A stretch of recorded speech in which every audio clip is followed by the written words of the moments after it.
Hey, time for another out of this world story from rSpace.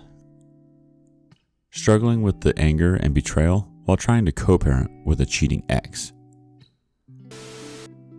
My ex-wife started an affair in November of 2018, which I discovered in August of 2020. She had no interest in working on the affair while I did the pick-me dance, then learned what the pick-me dance was and stopped. She moved out in November 2020 and as of today is officially dating her affair partner long distance. The issue that I'm having is that I'm struggling with the anger from all this and losing my kids 50% of the time. My youngest has abandonment issues from missing his mom, and my oldest, 8, has increased anxiety. I kept the marital home and have tried to keep things as normal as possible while keeping my anger, sadness inside and just talking with the therapist and friends. Last week, my youngest brought an item from my ex's house, which is a trigger for her affair. I texted her not to have my kids bring these over as they are a massive trigger, to which she responded, okay. No sorry, but no longer expected that. This morning, she dropped off the kids at my house 20 minutes late and didn't provide an explanation. I called her out on it, but she didn't respond. I then said it again and said, who are you who can have an affair which has left me with massive triggers, nightmares, etc., and doesn't even have the respect to tell me she's running 15 minutes late with the kids? She just said, I am good, so you deal with your stuff. I know deep down this is just the standard for dealing with a narcissist, but my kids saw me slam the front door on her when she said that. I try to set the best example I can, but sometimes I have a setback. With all of this, and with therapy, I've always taken the high road and never said anything bad about my ex to my kids. I haven't even exposed her affair to more than my friends and family for support, and her parents and sister. The fact that my ex-wife is still dating her affair partner and doesn't see the damage she has done to me and my family drives me insane. Each day I fight the urge to call up her affair partner, his parents, and expose him for the piece of trash that he is. He is 39 and single, so he doesn't have a wife to tell. My friends and therapist say, what good will it do? But I keep thinking that I am exposing a cheater that had no respect for me or my family. The fact that it's only a matter of time before this affair partner is introduced to my kids is another story. Any tips outside of work on yourself, working out, hobbies, etc., which we all get as the betrayed spouses, are appreciated. Let's get to some community comments, but before we do, the OP has a little bit more information for us.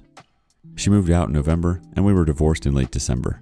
The one fortunate thing is that I was able to see that she had no interest in working on the marriage and knew this was for the best, like ripping off a band-aid.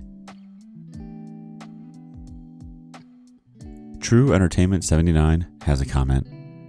Don't talk to her. Don't let her get to you. Don't play into her game.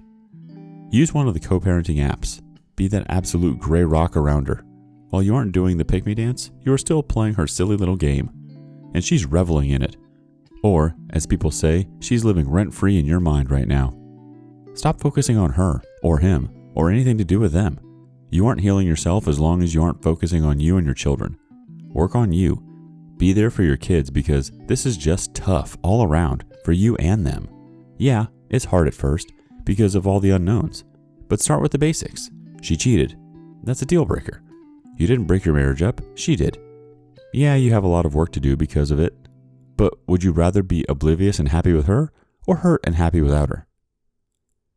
Get a co-parenting app and make her use it, and log every time she's late with the kids.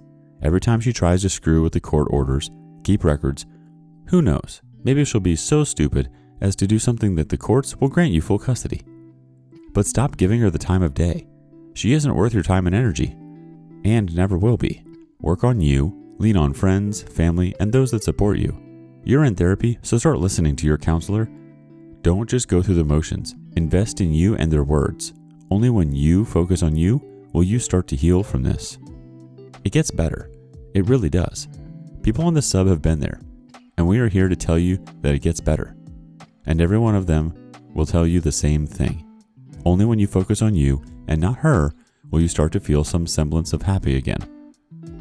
My hope is that 3 months or 6 months from now, you post an update and it goes thus.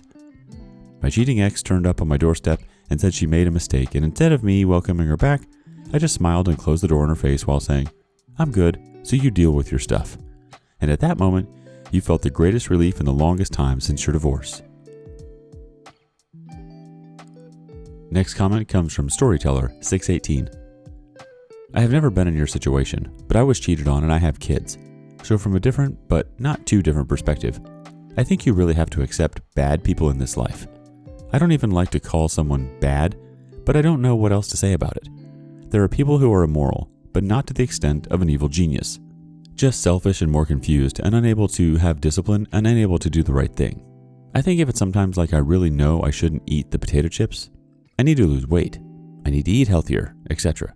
But selfishly, I eat them. I personally find it easier to do things that hurt myself when I never would do it to somebody else. But many people have no qualms of hurting others if it makes them happy. And that is your wife.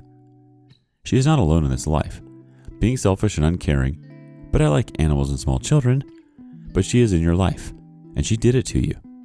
With distance from her, makes harder because you have to deal with the kids with her, it becomes easier, I believe. I have 2 sisters who had to deal with horrible ex-husbands.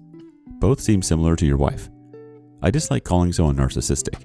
I prefer to just describe the selfish behaviors. One in particular always was late in picking up and in dropping off, and he was not ever late for anything else in life, only in things dealing with his ex-wife. It was his way, I think, of maintaining control, trying to annoy her, push her buttons. The other sister's husband was selfish, but less intentional. He was just a bit of a dope, clueless, but not mean, not willfully doing stuff like that. I think your ex-wife is intentional about it. I could be wrong, but as you are well aware and verbalized, she cheated on you, and then she is late, and even a stranger would apologize for being late, and the one you once shared a life with and have a child with, you don't say sorry when you're late. She is not a happy person. Think about it. If she cheated and was happy with her new life, she would want to mend fences, but she is not happy. So what she is with the affair partner, she is not getting what she wants from that relationship. I think you feel better when you look at it better. When you improve your insight into the situation, with her, when you stop taking it personal and realize she would have done what she's done to anyone. If she had never met you, she would have had another guy she did this to, and she'll eventually do it with a new guy. If he doesn't do her first. She's just somebody you used to know, who you have to deal with almost every day. If you have people close to you who can do you small favors, have some enjoyment and push some buttons with her. Have the pickups and drop-offs not in your house or hers. Have a relative or friend of yours do the pickups and drop-offs in a nearby parking lot so you don't have to see her at all. I've seen that done and the ex gets extremely annoyed because they no longer can be the annoyer. No matter if you do that or not, I suggest killing her with kindness. My outlook is that you nagging her or calling her out will do nothing but make it worse. Just be happy and smile because it doesn't matter. After she is late with the kids, call her up and thank her because although you were ready for the kids, you were talking to a new possible girlfriend and the extra time talking to her really helped. Look at both of us. I thought I would be unhappy when you divorced me, but I am happier than ever. Even if you never do that, I truly do believe if you can be more indifferent, those little things won't bother you as much.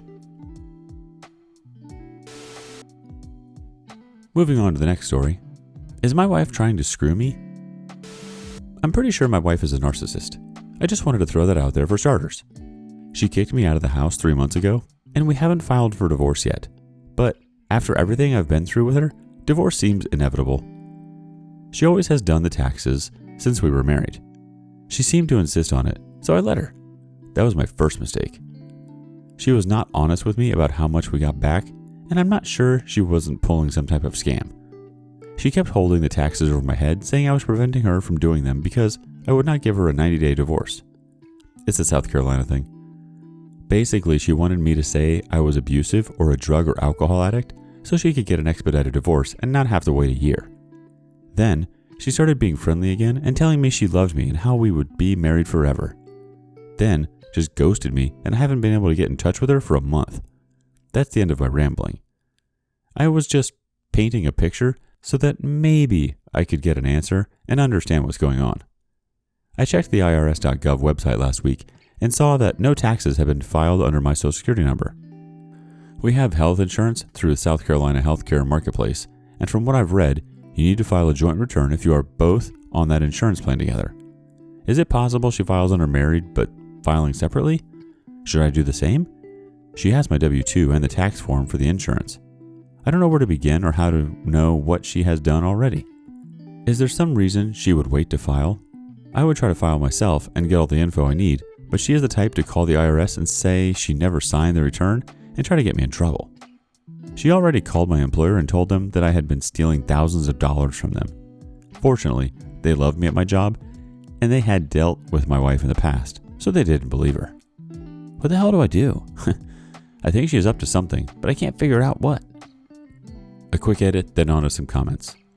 From what I've read online, I can't file separately because we have Obamacare and get a tax credit because we are both on the plan. I've thought about married but filing separate, but the tax form for the insurance is for both of us, not individually. I had to quit my job, move 800 miles away, and live with my parents for the past 3 months. I'm down to credit cards at this point and putting myself in debt. I was hoping to avoid the lawyer route. She has been planning for this since we got married. I'm sure she has her ducks in a row to duck me over. I might just have to bite the bullet and get a lawyer. She has money and would gladly use it to destroy my life. F, this sucks. I still love her is the saddest part of all this. Trust me, she has burnt me more times than I want to remember. Okay, time for the comments. Caged Pica says, first, talk to a lawyer and make a plan. You will have to be the one to file for divorce. Do not wait for her to do so. Regarding taxes, do it as married filing separately. Your employer may need to send you a duplicate W-2. Do not let her control you with anything. The OP responds, yes, I need to get a professional to help. I just looked at 2019 tax return and she lied about how much we got back. I'm not sure exactly how to read it, but we either got $6,000 back or $24,000. One says payable amount and the other says payable amount owed by computer or something like that. I make $12,000 a year and she doesn't work, and she claims one of her children as a dependent. Something seems really wrong. Thank you for the advice. I appreciate it.